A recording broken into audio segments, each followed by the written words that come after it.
Okay. Good morning and welcome, students, and welcome to those students and parents that are going to be watching this video later on. I'm going to take you through a typical West Coast Trail meeting that we would have probably 3 or 4 months ahead of time in a typical year.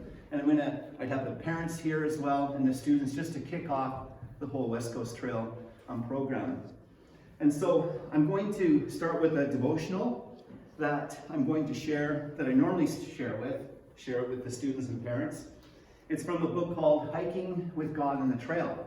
Now this book has been on many trails, and so it's one that I often take and share a daily one with the students. This one's called A Place to Start, and it's based on Romans 1, verse 20.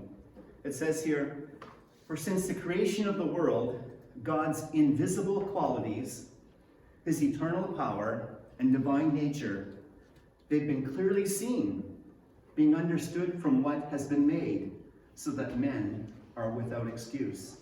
So God's amazing creation has been visible to all of mankind from the beginning. And so that's a way to see it. It's an amazing place, an amazing creation that God has made. And so man is without excuse. And it goes like this. The author says the following: "I was introduced to the joys of hiking and backpacking by my dad, an enthusiastic outdoorsman hunter whose books, songs, and paintings reflect his great love for the outdoors. The seed was planted when I asked him about an old tan backpack hanging on the wall of our garage. This external frame pack had no logo or big padded shoulder straps like the modern counterparts. It's a very modern one over here, but the ones that we used to have in the early 90s were just a steel frame. He told me that while stationed on an aircraft carrier in the Navy, he used his free time to hike in France. I imagined this aged backpack resting on my father's shoulders during times of soul searching and peace on starry nights in the mountains of Europe. I began to dream of my own trips. Perhaps portions of Dad's quiet serenity I've always admired awaited me in the wilderness. While Dad seemed really excited to see me showing an interest in hitting the trail as soon as possible, I now know that he had a greater hope. He encouraged me to go take a hike because he knew that after a few trips, I would begin to see truths of God articulated in nature. My father knew that spending time alone in God's creation would serve as a vital part of my reaching adulthood and intimacy with Jesus. And that's exactly what happened. While trekking through the forests of this great nation, I've seen the amazing beauty of God's creation and experienced unforgettable moments with Him. With His handiwork as a backdrop, God revealed truths about His Word and illuminated life-altering aspects of walking with Him daily. I offer some of these timeless insights with the sincere hope that each day's reading will encourage you to spend time with God while on the trail or at home. Whether you're a day hiker, a weekend hiker, or a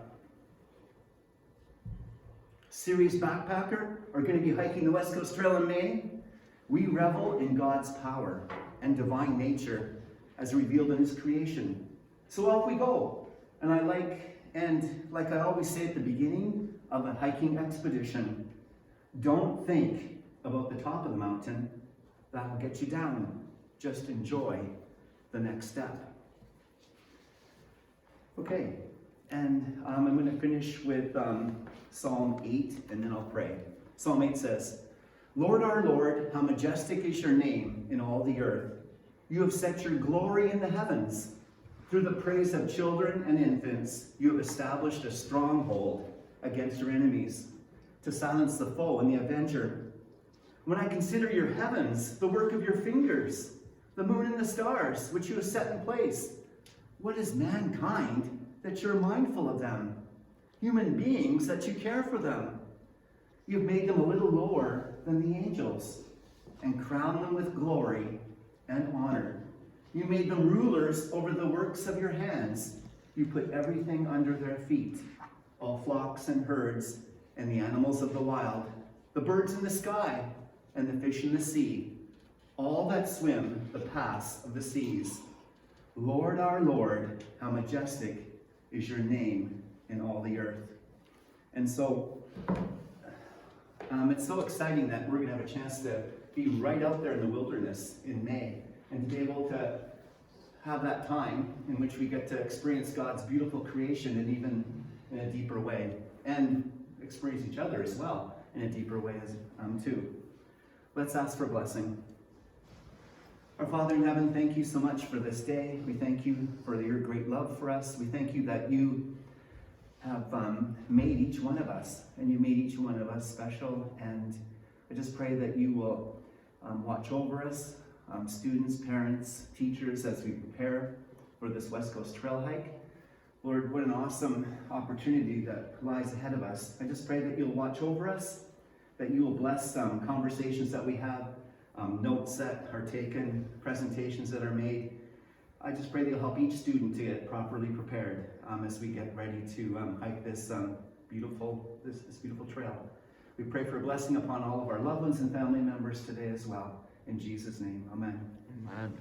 Okay, so I'm going to follow the notes up here fairly closely. I'll try not to get sidetracked too much, but here we go.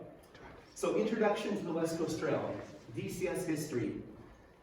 Basically, our first West Coast Trail hike took place way back in 1992, and it's a long time ago.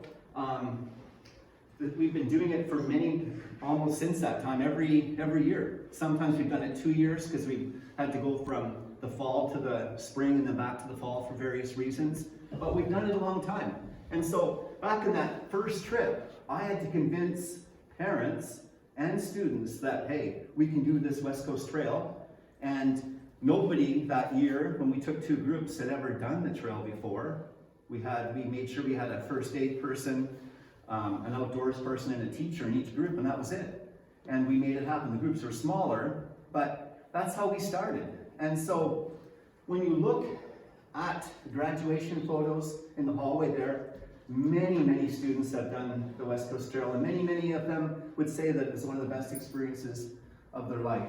And so now, since we've done it, the fear I sometimes have is that, oh, I see that so-and-so did it when I look at the grad pictures, and so it must be an easy hike.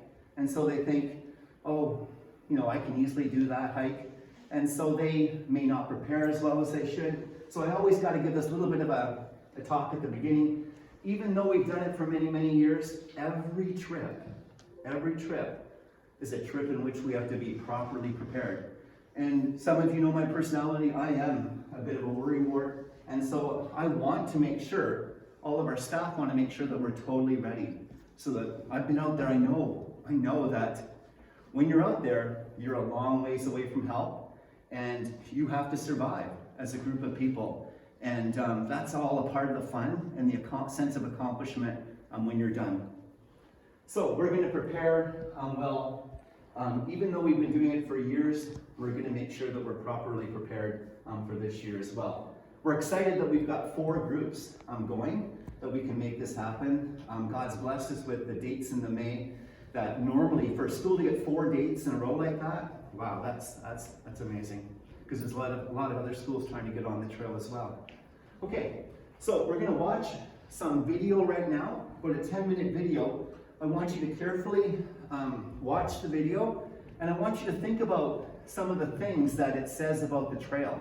And then you'll reflect on it with respect to where you're at as a hiker and how we get ready for the hike. So let's watch this first video together.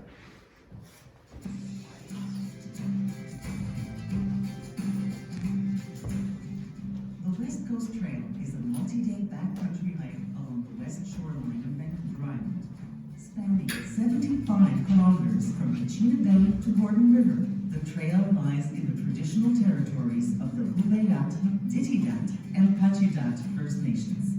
These nations have been here since time immemorial and continue to call Vancouver Island home. Today, through cooperative management, the West Coast Trail Guardians from each of these nations help maintain the trail, share stories, and welcome hikers. This is one of British Columbia's most challenging hiking routes. It covers extremely difficult terrain and should only be attempted by seasoned backcountry hikers with multi-day trek experience. Before reserving your space, know what you're signing up for to make sure this hike is for you.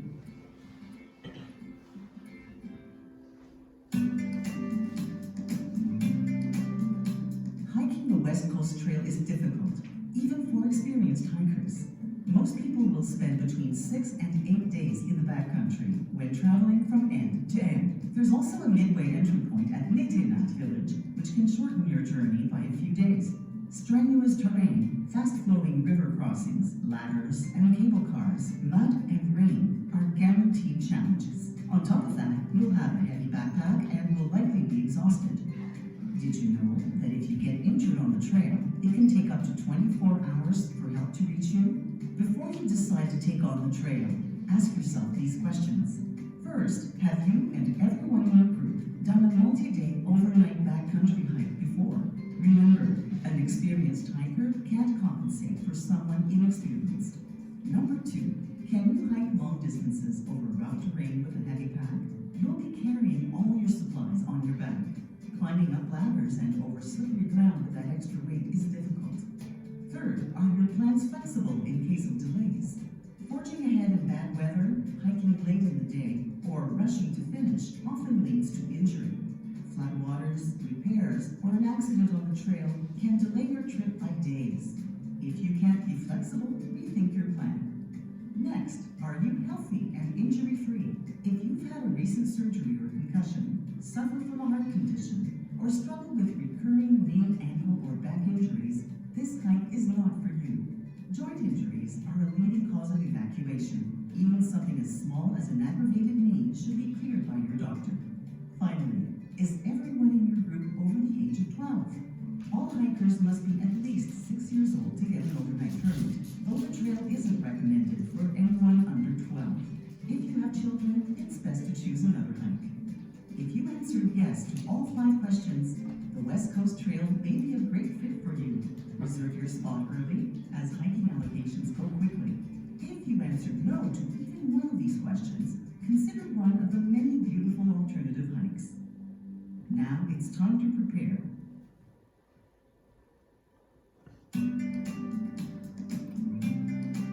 The West Coast Trail isn't a hike you can decide to do on a whim. It's a challenging trek, requiring careful preparation. The trail is reservable from May to September each year. Summer temperatures average 14 degrees Celsius, and the area sees about 330 centimeters of rainfall annually. May and June are particularly wet. Before setting out, there are a few things you need to do. First, put together a training plan. Start a full-body strength and cardio program at least 3 months before your hike, with uphill endurance training in mind. Practice hiking with your weighted pack and hiking boots well in advance. Remember, this should not be your first overnight backpacking experience. Before you leave, write out a trip plan and share it with your emergency contact. Include where you're going, with whom, your nightly itinerary, an anticipated return date, and instructions on what to do if you don't return. Because there are 3 access points to the trail, these details will be extremely helpful if search and rescue is required. Finally, while you're on the trail, keep these safety tips in mind. Move with caution, take breaks, and set reasonable travel expectations. Accidents happen when people are tired or moving too fast. Always assume terrain is slippery and hike at the pace of your slowest group member. Stay warm and dry. Injury and hypothermia happen more easily in cool, rainy weather, which is common on the trail, even in summer. Keep hydrated and well-fed. It's easy to become dehydrated and undernourished on the trail. You should be eating plenty of nutritious, high-calorie food and drinking enough that you need to make regular pit stops, even on cooler days. Drinking water can be collected from most rivers and creeks, but to be safe, you should always carry enough to get you to the next large freshwater source. Always collect your water upstream and purify before drinking. Treat the structures with respect. Limit the number of hikers at a time on ladders and cable cars, and secure your equipment, straps, and clothing in the car before leaving the platform. Let the cable car come to a complete stop before pulling the rope to move yourself to the other other side. And keep your fingers and hair away from the pulleys. Be prepared to wait for floodwaters to subside at river crossings, which can take days.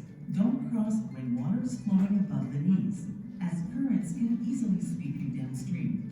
Use your timetables and West Coast Trail map to avoid being trapped or cut off by impassable headlands. Always hang your food and garbage, or store them in a wildlife-proof bin at the campsites, so you don't attract wild animals. Lastly, there's limited cell service on the trail. If you have a safety device like a Spot, InReach, or satellite phone, learn to use it beforehand and have emergency messages pre-entered just in case. Now that you're familiar with the trail, it's time to start packing.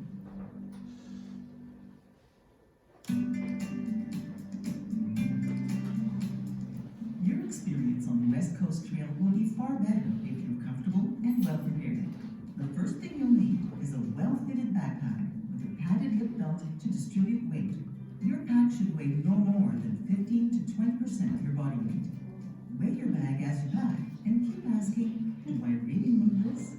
Things like electronics, solar panels, and instruments are tempting, but downtime on the trail is usually spent cooking, socializing, or sleeping. Sharing items like a tent, stove, pots, and pans with your group can lighten the load and make everyone's hike more comfortable. Line your pack with a heavy-duty garbage bag with waterproof liner to protect your gear. You can also seal your sleeping bag and night clothes in an extra garbage or dry bag for added security. All your equipment should fit inside your pack with heavier items near the bottom. Don't leave anything swinging off the sides. It could get caught on trees or rocks and throw you off balance. The next thing you need is proper hiking boots. Quality boots with good ankle and arch support are a must. Opt for soft rubber soles for traction on slippery surfaces, and break your boots in at least 1 month before your hike. For shelter, a tent with a waterproof fly is necessary. You'll also need a synthetic-filled sleeping bag and a sleeping pad for proper insulation at night.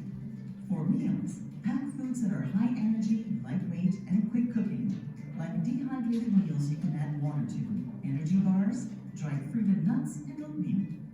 Bring a lightweight stove and fuel, and plan your meals before your trip to keep pack weight to a minimum.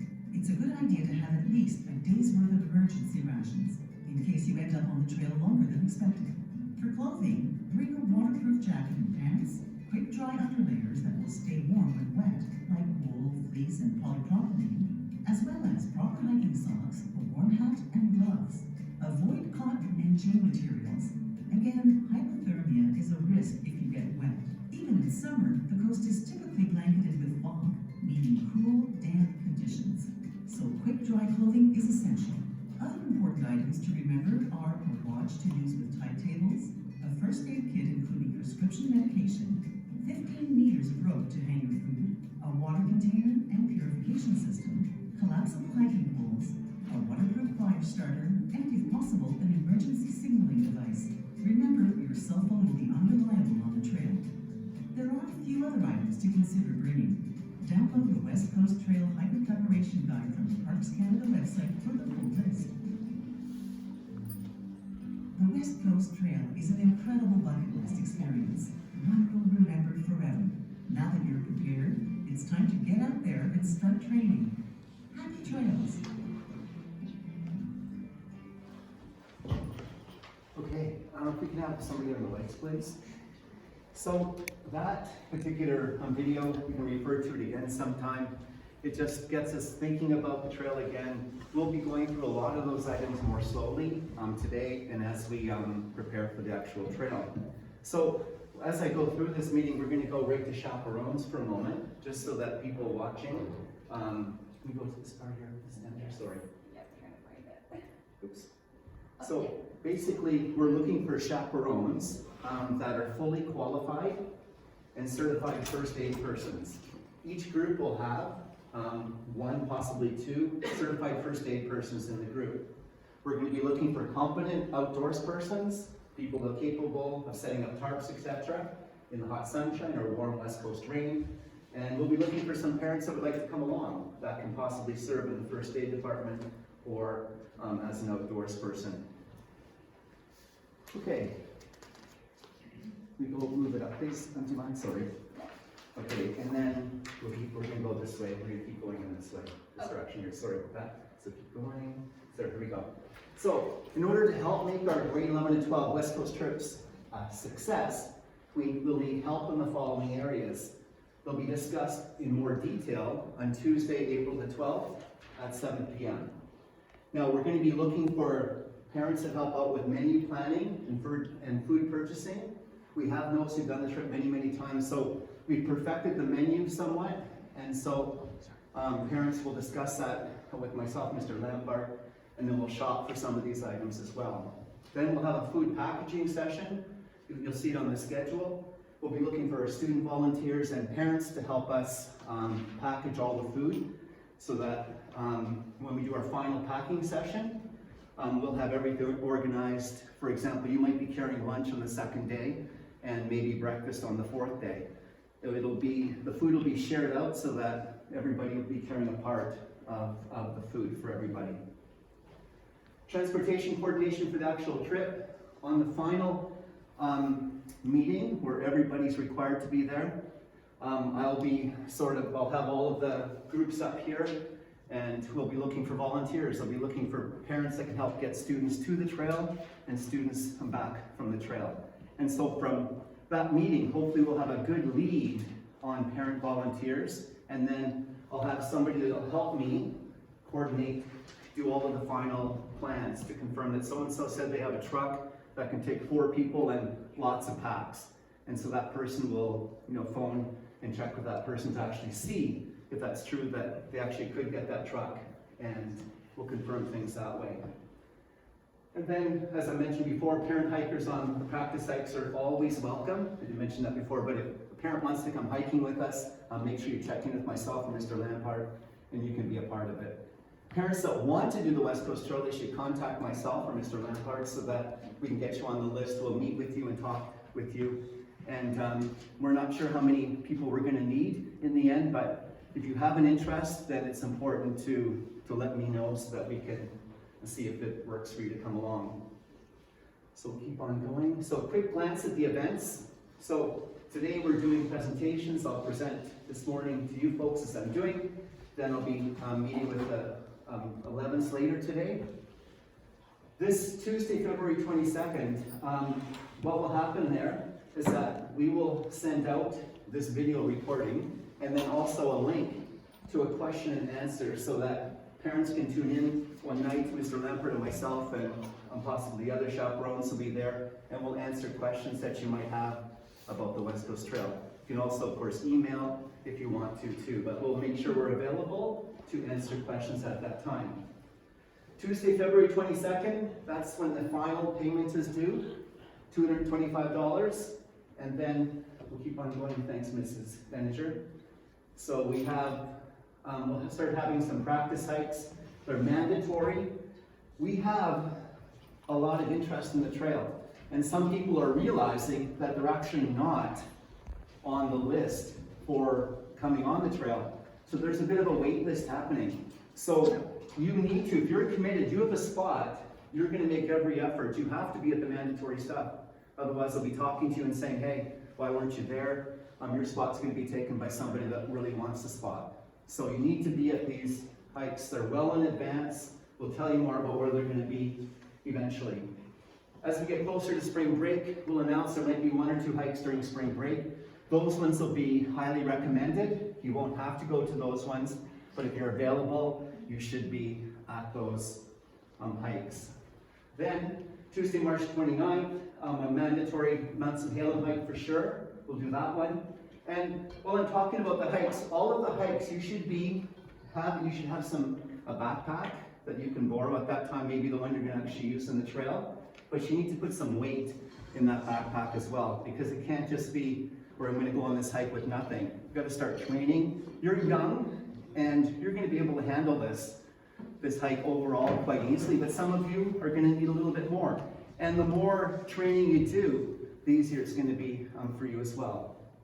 These hikes will not get you totally prepared with respect to training. You're going to have to, you might be a person that needs some extra training on the side.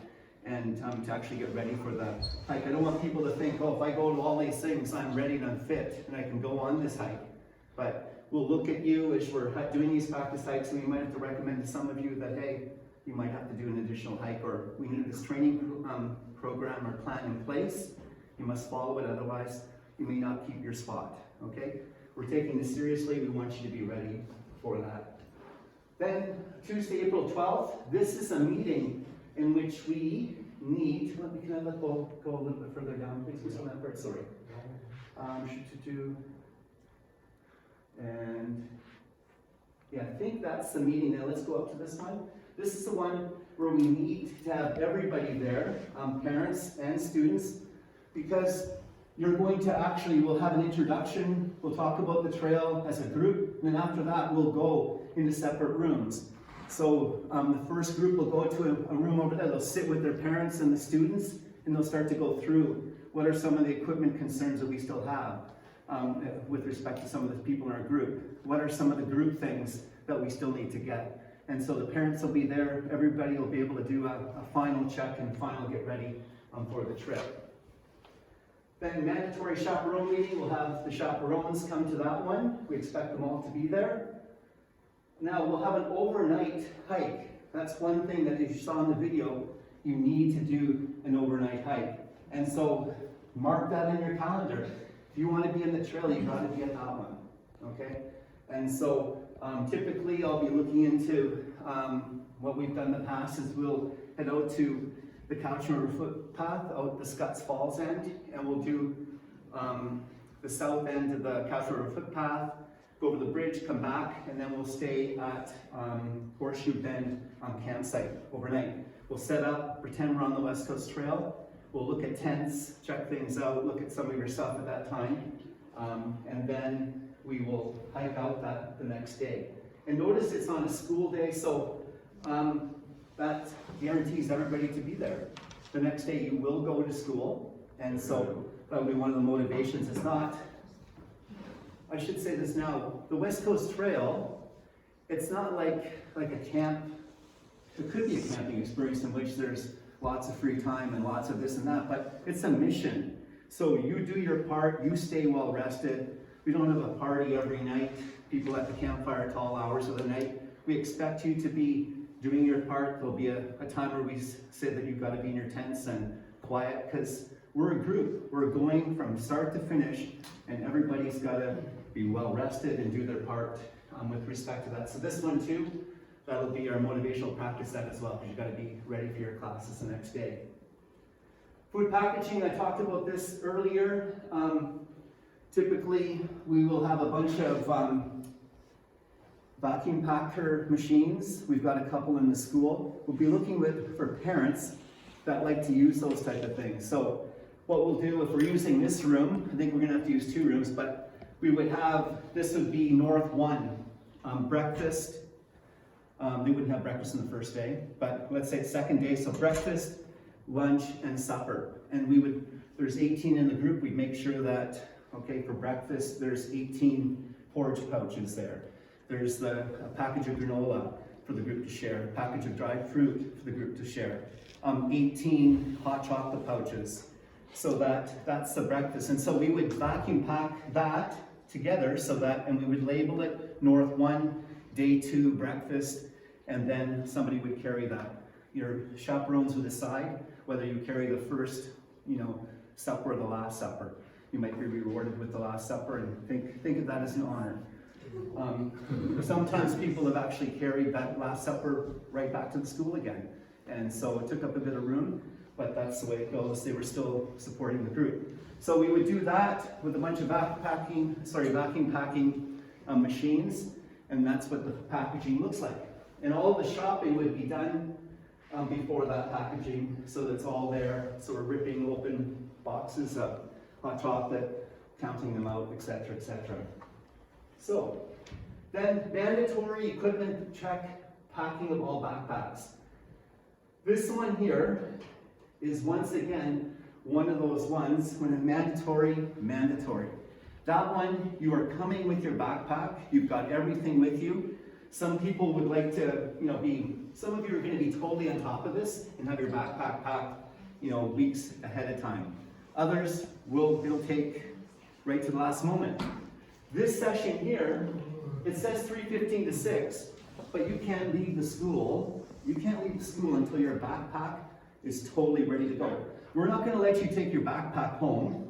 We'll look at that more carefully as chaperones. Typically, you don't take it back home because we know you're going to fool around with your backpack at home. You're going to take things in and out, and you're going to put this and that in, but we want to know as chaperones that you've got everything needed, and they're going to stay at the school, nobody touches them, they're ready to go. So count on this one taking a long time. We will meet probably together as a group, great big all 4 groups, and then we'll split you off and your group will start packing. And chaperones will be there. Before you leave, they will go through a checklist and say, these are the main things, and make sure you got them, make sure they're in your pack. The chaperones will also help you pack, because it's one of those things, man, I got all this stuff. How am I going to get it in that backpack? So they help you with it, and so it's all ready to go. You'll also, when you leave that night, you'll get the final memo that has all the contact information on it, all the information about the trail summed up for you to take home that night. So, now the first group is going to leave at 5:30 sharp, which means you're going to be probably here at 5 o'clock. And we're going to leave right at 5:30. Going to Banfield, that's a 3.5 to 4 hour drive. We will drive, let's say there's 3 drivers, 3 vehicles going. With respect to the 3 drivers, we will ask that they all will travel together as a unit in case there's a flat tire, in case there's some sort of a situation you have to deal with, then they all arrive at the same time. Can you put it away, please? Thank you. I'm not sure what that is, so we're going to be taking that on the trail or not. But anyway, so that morning, your job is to make sure that you're here, ready to go, and the group will leave. This is an earlier start because driving to Banfield is a longer trek. The south group will leave a little bit later, leaving right at 6:30, because it doesn't take as long to get to Port Renfrew. And there's our times all the way. And notice that each group, we're counting on 7 days to do the hike. Sometimes because of bad weather, we've had to finish early. We've never had it where a group had to stay out there longer. But hey, you might be in that group that stays out there a little bit longer. Yes, a question. So are we the first group? Your group is this one, you're the second group. Grade 12s are the second group leading from the south. Now, everybody, we want that motion. When you know what direction you're in, we want you, and everybody believes that they have the best start place, okay? You have to believe that because this may be the only time you get to do it. There's pros and cons. I've talked to people that like starting in the north, some people like the south, and you'll love where you start. That's the main thing, you'll be convinced. When you see people out the trail, you'll think, whoa, if you start in the south, when those north people get down there, they are gonna be, whoa, they'll have their eyes open. And then when the north people get down there, they'll say, hey, what were they talking about? This is easy because they've already done some hiking, they get to there. But if you start in the south, it's a bit tougher, but you're gonna be able to do it for sure. Okay, let's go a little bit further now. Okay, so before we do, we're going to look at some of the equipment, and we have a chapel schedule, so I'm just going to pull this out and then refer to a couple of things. Here's my backpack, and so the main thing I want you to know, and we'll be asking you to do all of this stuff, you'll get reminders, but your backpack needs to be lined with a garbage bag. Okay, that's the first line of defense, lined with the garbage bag. And so I'm going to pull some of these things out and I'll refer to them later. And I've learned over the years, now this is a lot of clothing, and I'll talk about the clothing later, but one thing I've learned is that clear plastic garbage bags are better than dark ones. Because otherwise you're opening and closing. I've had to open and close over the years, many black garbage bags. Oh, what's in that one again? Undo it, open it up. Oh, it's not that one, not this one. But now I can actually see, hey, there's some stuff in here that I recognize. Just makes it easier. So some of you, and overall, as a school, you'll be using plastic garbage bags to wrap your stuff in. Some of you may have access to dry sack bags like this, and there's different sizes, okay? But most of you, and myself, I'll do a lot of my stuff just like this, okay? So that's one wrap. That's a big bag of clothes, but that's 2 wraps. And because it's wrapped twice, and inside there, it's wrapped 3 times now, okay? So there's a bunch of clothing that I'll talk about in the memento. Okay, and that's that from that. Oh, and then the bottom, I'll show this in right away.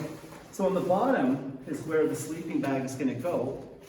And over the years, we've seen some pretty big sleeping bags come on the final packing session, in which we had to actually have people, no, sorry, you can't take that. We can't even fit it in your pack. They brought it from their basement rec room, and it's just way too big. And so, we'll talk about that.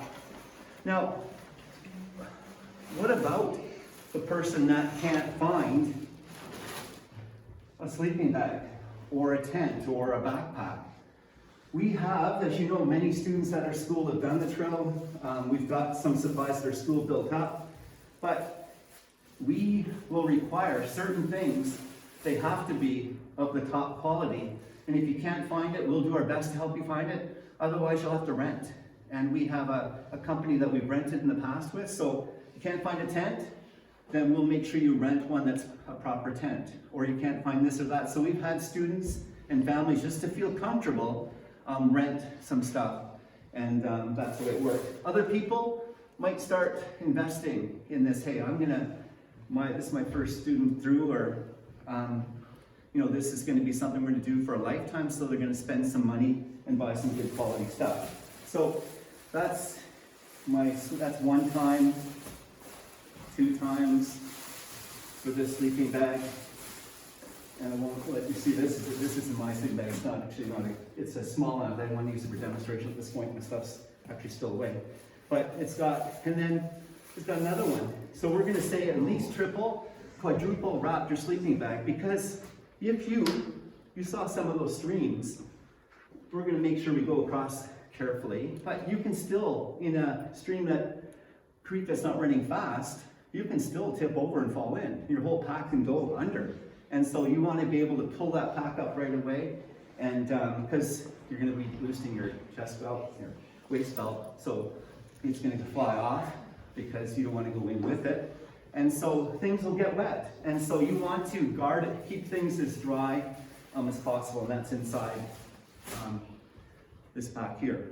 So now we'll start to go through some of the stuff here. The first thing, Bucky's Sports Shop in Duncan. They supported us for many years.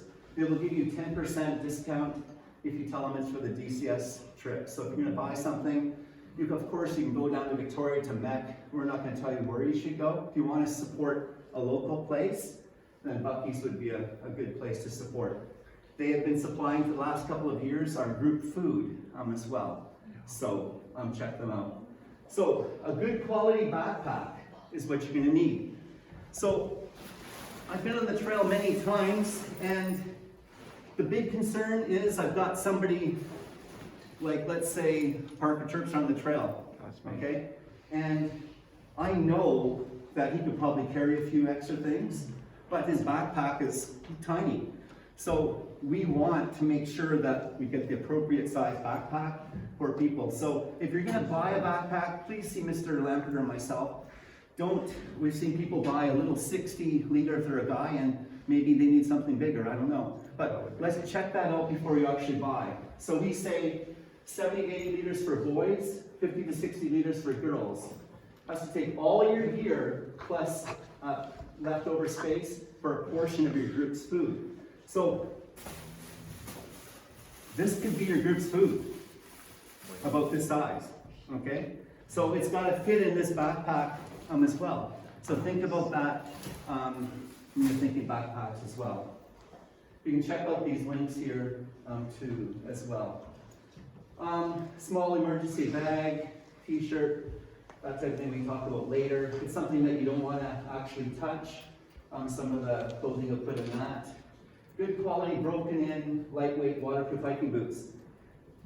So these are what I bought since 1992. They weren't the same ones I bought in 1992, but they're a high-tech model. I recently got these ones a couple years ago at Mark Works Warehouse in the Canadian Tire. They had a special deal. I think bought one pair, the second one for half price, some deal like that. So these work well. Some people, they're investing for the future, might spend a lot more money. Main thing is you want to have the support up top, okay? And the rubber sole. So here's a link. This one talks about high tech and brags about high tech. So, and the thing about the hiking boots is that now your feet aren't going to grow too much before May, and so now's the time, if you haven't already, to buy your hiking boots. To buy. If you're having trouble, if you're financially, it's a hard thing to find to buy them. Come and talk to myself. But you need to start. You need to buy and to wear. And it shouldn't be one of these things where you go into the store and they feel, they hurt a bit, but I'm sure with walking, I'm going to get that worked out. No, they got to feel good the moment you leave the store, and then you wear them everywhere, to school, wherever. Wearing them in public, it's one of the best things. Hey, why are you wearing hiking boots? Somebody says to you, hey, I'm going on the West Coast Trail. Yeah. So there's nothing wrong with that. So the main thing is to buy soon, and if you need help, talk to Mr. Lampert or myself with respect to hiking boots. Can I jump in there for this? Sure. Yeah. So guys, it is, Mr. Beach was saying it, but I want to really reiterate that having broken in hiking boots is going to be key to your enjoyment and to your safety on the trip. So getting a pair, like he's saying, early on now, and really wearing them in, getting them broken in, because if you break your boots in on the trail, you are going to set yourself up for a world of hurt that you don't need. So get them early, and we really cannot stress the importance of breaking them in. It's key that you do that. So get them, get wearing them. That's a safety issue and an enjoying your time on the trail issue. So get that done. Okay? Yes, sir. Thanks, Mr. Yep, thank you. That's a good point. Nobody wants to take every step to feel pain. It's not fun. No. Okay, so 2 pairs of wool socks, an example of wool socks. 2 pairs, you're willing to wash them, dry them. You need to take care of your feet. Quick dry underwear. Set of clothes to hike in. Basically, I'm going to be hiking in. This is a quick dry shirt, quick dry shorts, and my wool. And I will hike in this. You're going to be, when you're hiking, you're warm. You're going to be warm. You're going to be moving. And so even if it's raining, I might even just have this on, knowing that when I stop hiking, I'll cover myself. But then also the woolly, the Stanfield that we've taken for years, these are so great. Even if it's pouring rain, you're still going to feel warm. You don't take cotton on the trip. So I'll hike in this and like this. So probably, for myself, I'll probably hike in this probably all 7 days, maybe 6 days, and then maybe reward myself at the final day and have, a second pair. So I'll probably not touch another unit like this. I'll keep it in my backpack and not touch it. But I'll put this stuff on every day, again, because once you start hiking, you're going to warm up. Okay. This is what I wear for around camp. Like when I get to camp, just a pair of old nylon track pants. And here's a quick dry long sleeve for around camp too. For around camp, I might have this, and this is sort of the waterproof rain jacket. And so I'll put this on. I won't hike with this because you sweat like crazy, but for around camp, it's nice to have that. Okay. Waterproof breathable coat, that's what I'm talking about here. Waterproof breathable coat. One wool poncho or umbrella. So over the years, we'll have, this is a cheap, people maybe get 3 or 4 of these cheap ponchos here to take along. They're about $1. We'll make sure each group has some. This is an example. I think this is one that was bought at Winners. So that would definitely be a poncho that can be hiked in as well. As I said, it depends. You might just feel like, hey, I'm gonna hike with in the rain, with this type of thing, knowing you're gonna get dry eventually as you keep moving. Umbrella, I thought that was weird. Mr. Ray had one out years ago, but it's amazing. When it's raining, you have to watch the wind, of course. You could lose your umbrella, it could turn different shapes. But the umbrella is kind of nice. Anything that's keeping the water off your head, and that's why, you know, with the poncho top, or yeah, even a hat would be good too. That's hat for the sun or rain, and then a toque for at nighttime. Over the years, I don't like being cold at night, but it's amazing if you wear a hat to bed, how warm you stay in your sleeping bag. I talked about the Stanfield already. Water bottles, 1 to 2 1-liter water bottles. Nalgene style is best.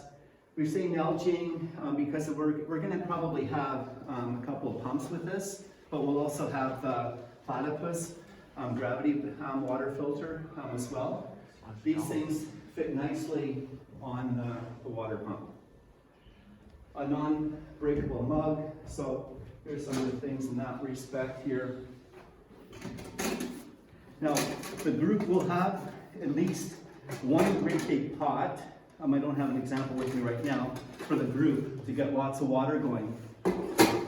Because, let me talk about the food for a moment. I alluded to the fact that in the morning, you'll probably have a porridge pouch, granola to add to it, dried fruit to add to it, and a hot chocolate to add to it. And so that's basically your breakfast. For lunch, there'll be wraps, bagels, cream cheese, jam, peanut butter, that type of thing. Maybe with a pepperoni stick or beef jerky or tuna, something like that. For supper, we've created something that's a little bit easier.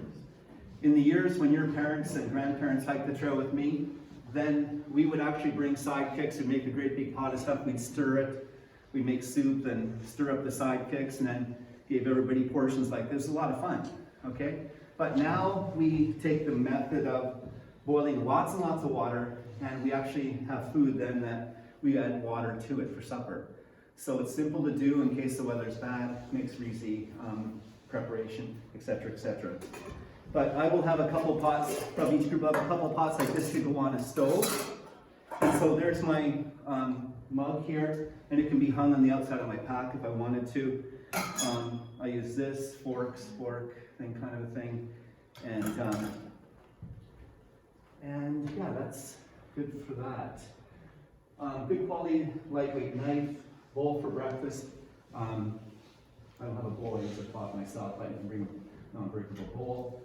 5 large plastic garbage bags. So it's important to have 5 extra garbage bags, because you're gonna have that, oh, where am I gonna put all that wet clothing that I've gotta carry with me? It's raining, leaving camp, I want a separate spot. So it's nice to have 5 garbage bags come in handy for various things out on the trail, picking up garbage, that type of thing. So you got 5, that'll help you. At nighttime, the school, a part of your $300 is actually, we will give you a great big orange garbage bag, okay? It's part of your $300 fee, and that will be used to go over your backpack at night. All of your food will come out of the backpack. We will put the orange garbage bag over your backpack, and it'll stay dry in the morning because of wetness in the morning. It'll stay dry if you've got the orange bag over top of it. Sleeping bag, as I mentioned, must be compressible. The main thing with that too is that you want to make sure that it goes to -5 at least. So it does get cold out there in the spring. I saw a chaperone one morning and I thought, whoa, he's got frost in his eyebrows and face, okay? He's sleeping out there. And so it does get cold out there in the spring. And so you want to make sure that you have the proper sleeping bag. Talk to us if you have difficulty finding one. Blue foam roll, this is I sleep on. Some of you will have something maybe nicer, suppose. So that'll definitely do. And it can be on the outside. I put my shoes around the camper in here, and who cares if it gets wet? I can wipe this down, and it'll go in my tent at night. Toilet paper, at least 1 rule, handy out there. Don't drink the water, make sure it's always purified, because otherwise you'll be going through a lot of toilet paper. And so you'll want to make sure that you drink the proper proper water. Please go up now, a bit further now. Gators, that's I would say you can look into it. The thing is, with the gators, the biggest complaint I have is people don't take care of them. They get to camp, they arrive full of mud, and then they just leave them out. And then so the next morning, we're trying to get out of camp, and so can't get their gators together with that crazy zipper, and so it just takes forever. So you got to take care of stuff like that. Keep the mud out of them, keep them clean. And I don't personally use gators. I know that you have to, if you're not wearing gators, you're gonna, even on the sandy parts of the beach, you're gonna have sand that could go inside. Make sure, now that I'm talking about that briefly, any irritation in your boot, whether blister or whatever, we stop and we deal with it. No sense continuing on. I got a story I can tell you later on where I ignored a little stone or two in my Crocs, and because of that I was evacuated because it got infected. So you've got to take care of your feet. Yes, sir. Sorry. What's a gator? The gator, they will go up over your boots and they'll protect sand and mud. They'll keep your legs clean. Some of them are shorter ones. I've seen nicer, modern, shorter ones that just they keep your legs clean, but also keep the mud and the little stones and stuff out of your boots. They're nice for the beach. They're a waterproof cover that will just give you that little bit of extra waterproofing and keep things out of the boots. They're sometimes very helpful, other times they're not, but if you have questions about them, come and talk to one of us and we can discuss that. Good, thank you, Mr. Matter. And then, so make sure you get your 5 Band-Aids. So we'll have a first aid, people have Band-Aids, but you should have your own little personal thing. We'll talk about that, just so that you can take care of some of your stuff yourself too. A headlamp, here's an example, a lighter, a few lightweight snacks. So your $300 feeds you with 3 awesome meals. However, I know that many of you have high metabolic rates. You're going to be going through a lot of food. And so bring snacks, lots and lots of snacks with you. That's important. Change of clothes, we'll talk about that one a little bit later, more so when we get closer. That's for the school, left in the schools, that people that volunteer to drive know that they're going to be getting people that are relatively clean and dry in their car on the way home. Now this one's probably one of the best things we've learned over the years. We learned it in our second year of the trail. You need to bring a surprise treat for every member in your group. It's one of the best things because 18 people, you're getting 18 treats, or your own treat with 17 more, which is awesome. Because and you can give your treat whenever you want. We're not going to say that day 2 is George. He's got to give his treat on day 2. No, George might say, hey, we're at the top of this little mountain. I'm giving up my treat, and everybody feels really good receiving that treat. Okay. Now the group stuff, this is where we'll be connecting together at some point to make sure that all of the groups have these things here. This, I believe, if I look at my dates, I think it's planned in such a way that we will check to make sure that your group has all of their stuff for our overnight hike. So we can actually say, hey, you said you're going to bring this or that. 10 minutes ago. 10 minutes ago, okay, thank you. You said you were going to make sure that you have a camp stove, so you'll bring it to that overnight camp and we'll, hey, yeah, that camp stove will work, or this or that won't work, that type of thing. So, now the tent. So the tent is an important thing, so important that we will inspect the tent. If your tent isn't good enough, we'll say, sorry, your tent is not good enough.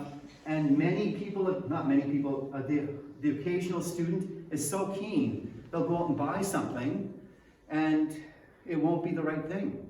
You have to know that on the West Coast, here's your tent, and some of the stuff you get at Canadian Tire might look like that. There's your little fly, right? You want to have a full fly because it doesn't just rain like this in the West Coast Trail. It rains like this, okay? So it's coming down like that. So the tent is very important. We're not sure with COVID if you have to have your own tent or not, or if you're going to be sharing. Yes, sir. It'll be maximum of 2 people per tent. Okay, so we're able to go up to 2 people per tent. Yeah. So, question? We don't have to hike with masks, right? No. Good question. When we did the hike, last spring with staff members, and then they talked about maybe having a mask on around the food area. We'll see what they say in that respect, but we're gonna be outdoors, so it's gonna be totally fine without masks. COVID can't get you in the outdoors. So yeah, the tent, we'll get that, that'll be inspected as well to make sure you've got the proper tent. Don't buy one unless you talk to Mr. Lambert or myself. And if you don't have a tent, proper one, we'll say, sorry, you gotta rent it. And of course, your parents and you're gonna be happy with that because you wanna make sure that you've got the best facilities out there on the trail. These are things that we could do. I don't think we can talk about them right now, so that's good. So, special diet, good, or food allergy concerns. So, we've had it in the past where we've got like a student that might be gluten-free, or they can't have this or they can't have that. Well, then they will take their own stuff with them, their own cooking stuff, because sometimes there can't be contamination of the stuff we're doing. So, please talk to Mr. Lambert or myself. We will make sure that your portion, if you need to buy your own food, the school will pay for that, because that's a part of your $300, right? So if you need to have different food, that's totally fine. And so be aware that it's not easy to cook over a fire, a flimsy stove on a sandy beach. So basically, it'll work for sure if you have your own diet preferences, but overall, yeah, most of you will probably be eating the same stuff together. Okay, without further ado, I think we've got a couple minutes more. How much time do you have, Mrs. Benninger? You still have 7 minutes. We've got 7 minutes, okay. So we'll make this a question and answer period, and anything, it's easier to chop this part off if I need to. Okay. Yes, Madam Assad. Are you in our group? At this point, it hasn't been totally figured out and finalized yet. So we've got to sort that stuff out. Yes, Madam Is Assad? Mr. Ray in our group? With Mr. Ray, I've emailed him, and I'm not sure, Mr. Ray might be watching this someday. I emailed him, and I know that he doesn't have an email address, so how did I email him? I emailed his dear wife. And so, when I email his dear wife, then I get responses. And it says Mr. Ray on the bottom of it, so I don't believe that part. I still think it's Mrs. Ray answering. But he said he would consider it, he'd look into it, but he's now into farming, and that's a busy time of the year. And so, with Mr. Ray, I could see it's one of these things that if all of a sudden he's, hey, the quorum's in, DCS is going on the West Coast Trail, I'm gonna take my motorbike and my backpack, and I'm gonna bike down to Duncan, leave my bike in Mr. Veenster's office, and I'm gonna join these guys for 7 days. I could see him doing it at the last second. So it'd be more last second than anything. He could start his own farm on the west. Any Coast, other right? questions? Yes, sir. Will we have a list of our planned meals? Sorry? Will we have a list of our planned meals before we go on the hike? Yes, yeah, for sure. Yeah. Yeah, basically, it's what I've mentioned in a sense, we'll mix it up with respect to supper. So let's say it's chicken and rice. Everybody's got chicken and rice, and then it might be turkey and potatoes. I don't know, the next night. So that kind of a thing might be. Yeah, there's different those things. When you're out there, all food tastes amazing. But then we try to eat it again in real life afterwards. Then you think, wow, I ate that stuff, but it's really good out there. 1 or 2 more questions, yes? In terms of entertainment, I already know we're carrying a lot and there'll be very limited room, but is bringing something like a pack of cards or Uno, is that stuff like that okay? Or Sure, that's okay. Just don't bring your laptop. Here, information. I've got a couple other things I want to show you. Actually, I got this past summer. It's a little, what do you call this game again? Bocce. Okay. And then also, I splurged. And I got this, Mrs. Easter said I could buy it this summer when we were in Nelson. It's a pillow. And so normally, hey, come on. This could be my pillow, and it has been my pillow for years, or whatever is in my tent at the time. But that's one of these handy little things. Sometimes, I'm not sure if I would lend this out because it could be poked. So, but people, when you're asking a person that's done the trail or is a big hiker, be careful with what you ask for, because some of the stuff, I'm sure that they would say, sorry, I'm not going to give my pillow to anybody. But anyway, so that's a thing that you could. This is an example of the stove that groups would take along. And now the tent, when you're sharing your tent, you might want to, you'll maybe divide it up. So, you know, we've got this part, footprint, fly, and that's something you'll have to organize with the person that you're tenting with. And I think that's all I needed to show you this time. The last question before the time is done. Okay, so you can review the video later at your own leisure. Encourage your parents to watch it, and then also make sure that they're reminded to tune in for their chance to ask questions on the 22nd of February. Perfect. Okay? God bless you. See you later. This is the end of the video. Excellent filming, Parker.